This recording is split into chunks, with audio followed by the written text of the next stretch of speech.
Hello everyone, welcome back to Preethi's ಪ್ರಪಂಚ.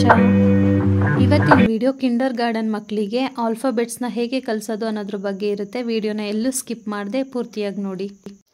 ನಾವು ಚಿಕ್ಕವ್ರು ಇರಬೇಕಿದ್ರೆ ನಮ್ಮ ಸ್ಕೂಲ್ಗಳಲ್ಲಿ A ಫಾರ್ ಆ್ಯಪಲ್ ಅಥವಾ A for ant, B for ball ಅಥವಾ B ಫಾರ್ ಬ್ಯಾಟ್ ಅಂತ ಹೇಳ್ಕೊಡ್ತಾ ಇದ್ರು. ಆದರೆ ಇವಾಗ ನಾವು ನಮ್ಮ ಮಕ್ಕಳುಗಳಿಗೆ A for apple, B for ball ಅಂತ A to Z ಆಲ್ಫಾಬೆಟ್ಸ್ನ ಕಲಿಸೋದ್ರ ಜೊತೆಗೆ A for Arjuna, B for Balarama ಅನ್ನೋ A to Z ನಮ್ಮ ಸನಾತನ ಧರ್ಮದ ಮಹಾನ್ ವ್ಯಕ್ತಿಗಳನ್ನ ಪರಿಚಯ ಮಾಡಿಕೊಡ್ಬೋದು. ನೀವು ಅಂದ್ಕೊಳ್ಬೋದು ಇದರಿಂದ ಏನು ಯೂಸ್ ಆಗುತ್ತೆ ಅಂತ. ನಮ್ಮ ಇವಾಗಿನ ಪುಟಾಣಿಗಳೇ ಮುಂದಿನ ಪ್ರಜೆಗಳಲ್ವಾ, ಹಾಗಾಗಿ ಇವಾಗಿಂದನೇ ಈ ಪುಟ್ಟ ಮನಸ್ಸುಗಳಲ್ಲೇ ನಮ್ಮ ಸಂಸ್ಕೃತಿ ಬಗ್ಗೆ ಹಾಗೆ ಮಹಾನ್ ವ್ಯಕ್ತಿಗಳ ಕಥೆಗಳನ್ನ ಹೇಳ್ಕೊಡೋದ್ರಿಂದ ಅವರ ಆದರ್ಶನ ಇವ್ರು ತಗೊಂಡು ಒಳ್ಳೆ ಮಾರ್ಗದಲ್ಲಿ ನಡೀತಾರೆ. ಸರಿ, ಹಾಗಿದ್ರೆ ನಮ್ಮ ಪುಟಾಣಿಗಳು A to Z ಮಹಾನ್ ವ್ಯಕ್ತಿಗಳ ಹೆಸರುಗಳನ್ನ ಹೇಗೆ ಹೇಳಿದ್ದಾರೆ ಅಂತ ನೋಡೋಣ ಬನ್ನಿ.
ಐ ಹೋಪ್ ನಮ್ಮ ಪುಟಾಣಿಗಳ ಆಲ್ಫಾಬೆಟ್ಸ್ ನಿಮಗೆಲ್ಲರಿಗೂ ಇಷ್ಟ ಆಗಿರುತ್ತೆ ಅಂದ್ಕೊಳ್ತೀನಿ.